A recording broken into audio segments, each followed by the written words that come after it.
Fellowship in Fairydust is a literary magazine inspiring faith and creativity, exploring the arts through a spiritual lens. We follow in the footsteps of J.R.R. Tolkien, C.S. Lewis, G.K. Chesterton, George MacDonald, and others who combined their Christian sacramental imagination with a love of storytelling. We also branch out into other storytelling traditions from around the world to cultivate intercultural and interreligious understanding. We accept submissions of fiction, non-fiction, poetry and prose, as well as artwork and photography. Literature worthy of the name is ultimately an appeal to the transcendent. Stories can be a glimpse of the eternal, and here at Fellowship and Fairydust, we believe stories are worth being told. As Madeleine L'Engle said, "Our truest response to the irrationality of the world is to paint or sing or write, for only in such response do we find truth." We invite our readers to immerse themselves in tales that traverse darkness into light and kindle sparks of hope even when all other lights have gone out.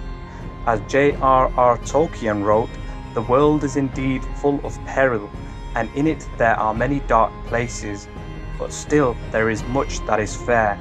And though in all lands love is now mingled with grief, it still grows, perhaps, the greater."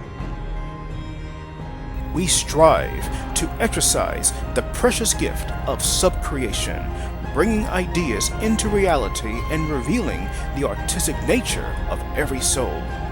Pope St. John Paul II summed this up: "None can sense more deeply than you artists, ingenious creators of beauty that you are, something of the pathos with which God, at the dawn of creation, looked upon the work of his hands." Our purpose is to combine the vital elements of faith and spirituality with art and creativity. We believe that our literary endeavours, in their purest forms, are an expression of the divine imagination working in us, through us. George MacDonald concurred, "In very truth, a wise imagination, which is the presence of the Spirit of God, is the best guide that man or woman can have."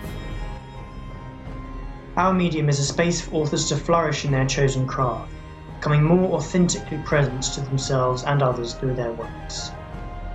As Thomas Merton remarked, "Many poets are not poets for the same reason that many religious men are not saints. They never succeed in being themselves." Whereas modern media and entertainment often peddle in little more than nihilism, we attempt to create works which reveal more clearly the image of God in all things, invoking the spirit of St. Catherine of Siena. Be who God meant you to be, and you will set the world on fire. Our culture implicitly educates us that growing up means leaving our sense of meaning behind. And yet it has also been said that what eludes the most educated minds can only be seen through the eyes of a child, or those with childlike hearts. G.K. Chesterton exulted, "Happy is he who still loves something he loved in the nursery. He has not been broken in two by time. He is not two men but one, and he has saved not only his soul but his life." We each have a calling to take part in redeeming these artistic modes that have all too often fallen into decay and illuminate the three transcendentals of goodness, truth, and beauty. As all things are made new in Christ, St. Hildegard of Bingen reflected, "The word is living, being spirit, all verdant greening, all creativity. This word manifests itself in every creature." In this way, the artistic experience can be a sacramental experience that enables us to surrender our preconceptions and gain a fresh perspective of life. C.S. Lewis commented, "The first demand any work of art makes upon us is surrender. Look, listen, receive. Get yourself out of the way." To align oneself with the spirit of truth in our creative effort is to enter into the flow of abundant life, making even our most mundane works bear fruit, as Imam Ali ibn Abi Talib described it. Truth means conformity of speech with the divine mode of working.